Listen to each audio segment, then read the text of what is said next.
ನಮಸ್ಕಾರ ಎಲ್ರಿಗೂ. ನಾನು ನಿಮ್ಮ ಸಖಿ.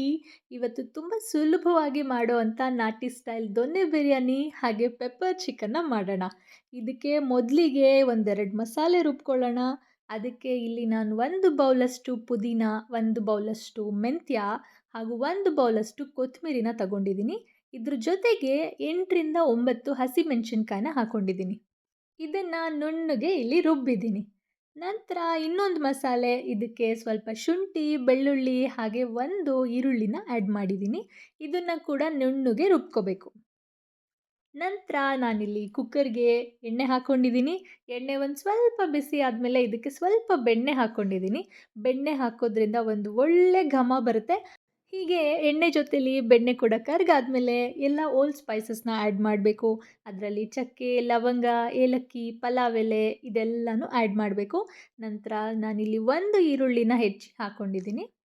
ಈರುಳ್ಳಿ ಚೆನ್ನಾಗಿ ಫ್ರೈ ಆದ ನಂತರ ನಾನಿಲ್ಲಿ ಚಿಕನ್ ಪೀಸ್ನ ಕುಕ್ಕರಲ್ಲಿ ಆ್ಯಡ್ ಮಾಡ್ತಾಯಿದ್ದೀನಿ. ಅದಕ್ಕೆ ಸ್ವಲ್ಪ ಅರಿಶಿನ ಸೇರಿಸಿ ಅದನ್ನು ಚೆನ್ನಾಗಿ ಬಾಡಿಸ್ಬೇಕು. ಅರಿಶಿನ ಚಿಕನ್ ಜೊತೆಗೆ ಚೆನ್ನಾಗಿ ಮಿಕ್ಸ್ ಆದಮೇಲೆ ಇದಕ್ಕೆ ಸ್ವಲ್ಪ ಉಪ್ಪನ್ನು ಕೂಡ ಸೇರಿಸಿ ಎಣ್ಣೆಯಲ್ಲಿ ಚಿಕನ್ನ ಬೇಯೋದಕ್ಕೆ ಒಂದು ಸ್ವಲ್ಪ ಬಿಡಬೇಕು.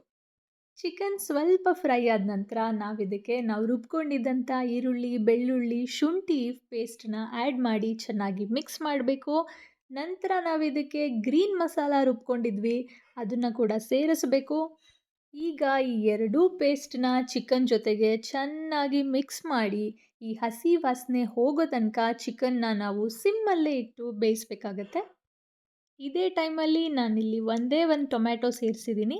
ಈಗ ಈ ಸಂಪೂರ್ಣ ಮಸಾಲೆ ಎಣ್ಣೆನಲ್ಲಿ ಚೆನ್ನಾಗಿ ಬೇಯಬೇಕು. ಹಾಗೆ ಎಣ್ಣೆ ಬಿಡೋ ತನಕ ನಾವು ಈ ಚಿಕನ್ನ ಫ್ರೈ ಮಾಡಬೇಕು. ಇಲ್ಲಿ ಮಸಾಲೆಯಲ್ಲಿ ಎಣ್ಣೆ ಬಿಟ್ಕೊಳ್ತಾ ಇದೆ. ಈಗ ನಾನು ಇದಕ್ಕೆ 2 ಗ್ಲಾಸ್ ನೀರನ್ನು ಸೇರಿಸ್ತೀನಿ. ನಾನು 1 ಗ್ಲಾಸ್ ಅಕ್ಕಿನ ತಗೊಂಡಿದ್ದೀನಿ. ಈ ನೀರನ್ನ ಹಾಕಿ ಚೆನ್ನಾಗಿ ಮಿಕ್ಸ್ ಮಾಡಬೇಕು. ಇದ್ರ ಜೊತೆಗೆ ರುಚಿಗೆ ತಕ್ಕಷ್ಟು ಉಪ್ಪನ್ನು ಕೂಡ ಹಾಕಿ ಚೆನ್ನಾಗಿ ಕುದಿಸ್ಬೇಕು. ನೀರು ಕುದಿಯೋದಕ್ಕೆ ಶುರುವಾದ ನಂತರ ತೊಳೆದಿಟ್ಕೊಂಡಿರೋವಂಥ ಅಕ್ಕಿನ ನಾನಿಲ್ಲಿ ಸೇರಿಸ್ತಾ ಇದ್ದೀನಿ. ಇದನ್ನು ಚೆನ್ನಾಗಿ ಮಿಕ್ಸ್ ಮಾಡಬೇಕು. ನಂತರ ನಾನಿಲ್ಲಿ ಒಂದು ಅರ್ಧ ನಿಂಬೆ ರಸನ ಸೇರಿಸ್ತಾ ಇದ್ದೀನಿ. ಈಗ ನಿಂಬೆ ರಸದ ಜೊತೆಗೆ ಈ ಮಿಶ್ರಣನ ಚೆನ್ನಾಗಿ ಮಿಕ್ಸ್ ಮಾಡಿ ಕುದಿಯೋ ತನಕ ಬಿಡಬೇಕು.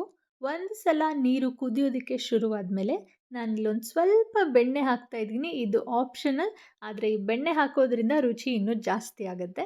ಈಗ ಉಪ್ಪು ಸರಿ ಇದೆಯಾ ನೋಡಿಕೊಂಡು ಕುಕ್ಕರ್ ಮುಚ್ಚಿ ನಾವಿಲ್ಲಿ 3 ವಿಷಲ್ನ ಹೊಡ್ಸ್ಬೇಕಾಗತ್ತೆ. ಇಲ್ಲಿ ವಿಷಿಲ್ ಆರಿದ ನಂತರ ನೋಡ್ಬೋದು, ಬಿಸಿ ಬಿಸಿ ನಾಟಿ ಸ್ಟೈಲ್ ದೊನ್ನೆ ಬಿರಿಯಾನಿ ರೆಡಿಯಾಗಿದೆ. ಭಾನುವಾರ ಮಧ್ಯಾಹ್ನ ಬಿಸಿ ಬಿಸಿ ದೊನ್ನೆ ಬಿರಿಯಾನಿ ತಿನ್ನೋ ಖುಷಿನೇ ಬೇರೆ. ದೊನ್ನೆ ಬಿರಿಯಾನಿ ಏನೋ ರೆಡಿ ಆಯಿತು. ಇದ್ರ ಜೊತೆಗೆ ಈಗ ಸೈಡ್ಸ್ ಬೇಕಲ್ಲ, ಬನ್ನಿ ಲೆಟ್ಸ್ ಪ್ರಿಪೇರ್ ಪೆಪ್ಪರ್ ಚಿಕನ್. ಮೊದಲು ಬಾಣಲಿಗೆ ಎಣ್ಣೆ ಹಾಕಿ, ಎಣ್ಣೆ ಕಾದ ನಂತರ ಅದಕ್ಕೆ ಸ್ವಲ್ಪ ಚಿಕ್ಕದಾಗಿ ಕಟ್ ಮಾಡಿರೋವಂಥ ಬೆಳ್ಳುಳ್ಳಿ ಹಾಗೂ ಈರುಳ್ಳಿನ ಸೇರಿಸಿ ಈರುಳ್ಳಿ ಕೆಂಪಗಾಗೋ ತನಕ ಫ್ರೈ ಮಾಡಬೇಕು.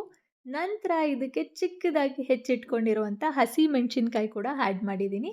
ಇದು ಕೂಡ ಎಣ್ಣೆ ಜೊತೆ ಚೆನ್ನಾಗಿ ಫ್ರೈ ಆಗಬೇಕು. ನಂತರ ನಾವಿದಕ್ಕೆ ಸ್ವಲ್ಪ ಶುಂಠಿ ಬೆಳ್ಳುಳ್ಳಿ ಪೇಸ್ಟನ್ನು ಸೇರಿಸ್ಬೇಕಾಗತ್ತೆ. ಶುಂಠಿ ಬೆಳ್ಳುಳ್ಳಿ ಪೇಸ್ಟು ಎಣ್ಣೆಯಲ್ಲಿ ಫ್ರೈ ಆಗಿ ಹಸಿ ವಾಸನೆ ಹೋಗೋ ತನಕ ಸಣ್ಣ ಊರಿನಲ್ಲಿ ನಾವಿದನ್ನು ಫ್ರೈ ಮಾಡಬೇಕಾಗತ್ತೆ. ಜೊತೆಗೆ ಒಂದು ಚಿಕ್ಕ ಟೊಮೆಟೊ ಕೂಡ ಸೇರಿಸಿದ್ದೀನಿ. ಈಗ ಟೊಮೆಟೊ, ಮೆಣಸಿನ್ಕಾಯಿ, ಈರುಳ್ಳಿ, ಬೆಳ್ಳುಳ್ಳಿ ಎಲ್ಲನೂ ಫ್ರೈ ಆಗ್ತಿರೋ ಟೈಮಲ್ಲೇ ಇದಕ್ಕೆ ಸ್ವಲ್ಪ ಕರಿಬೇವನ್ನು ಸೇರಿಸ್ಬೇಕಾಗತ್ತೆ.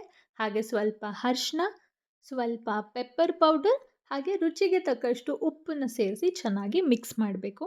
ನಂತರ ಇದಕ್ಕೆ ಚಿಕನ್ ಪೀಸ್ನ ಹಾಕಿ ಮಸಾಲೆ ಜೊತೆಗೆ ಚಿಕನ್ ಪೀಸ್ನ ಚೆನ್ನಾಗಿ ಮಿಕ್ಸ್ ಮಾಡಬೇಕು.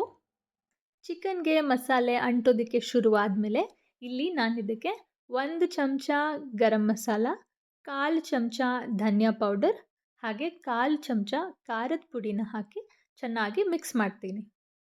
ನಂತರ ಈ ಚಿಕನ್ನ ಲಿಡ್ ಮುಚ್ಚಿ ಒಂದು 8ರಿಂದ 10 ನಿಮಿಷ ಕಡಿಮೆ ಉರಿನಲ್ಲೇ ಇದನ್ನು ಚಿಕನ್ನ ಬೇಯಿಸಬೇಕಾಗತ್ತೆ.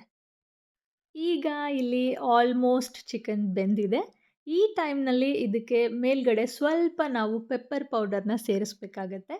ಇದನ್ನು ಸೇರಿಸಿ ಒಂದು 2ರಿಂದ 3 ನಿಮಿಷ ಕಡಿಮೆ ಉರಿನಲ್ಲೇ ಚಿಕನ್ನ ಮತ್ತೊಮ್ಮೆ ಫ್ರೈ ಮಾಡಬೇಕಾಗತ್ತೆ. ಕೊನೆಯಲ್ಲಿ ಕೊತ್ತಂಬರಿ ಸೊಪ್ಪನ್ನು ಇದ್ರ ಮೇಲೆ ಹಾಕಿ ಚೆನ್ನಾಗಿ ಮಿಕ್ಸ್ ಮಾಡಿದ್ರೆ ರುಚಿಯಾಗಿರುವಂಥ ಪೆಪ್ಪರ್ ಫ್ರೈ ರೆಡಿ ಆಯಿತು. ನಾನು ಮೊದಲೇ ತೋರಿಸಿದ ನಾಟಿ ಸ್ಟೈಲ್ ದೊನ್ನೆ ಬಿರಿಯಾನಿ ಜೊತೆಗೆ ಈ ಪೆಪ್ಪರ್ ಫ್ರೈನ ನೀವು ಮನೇಲಿ ಟ್ರೈ ಮಾಡಿ ಹೇಗಿತ್ತು ಅಂತ ನನಗೆ ಕಮೆಂಟ್ ಬಾಕ್ಸಲ್ಲಿ ತಿಳಿಸ್ಕೊಡಿ. ಈ ರೆಸಿಪಿ ಹಾಗೂ ವಿಡಿಯೋ ನಿಮ್ಗೆ ಇಷ್ಟ ಆಗಿದ್ರೆ ಲೈಕ್ ಮಾಡಿ, ಶೇರ್ ಮಾಡಿ ಹಾಗೂ ಸಖಿ ಯೂಟ್ಯೂಬ್ ಚಾನಲ್ನ ಸಬ್ಸ್ಕ್ರೈಬ್ ಮಾಡಿ.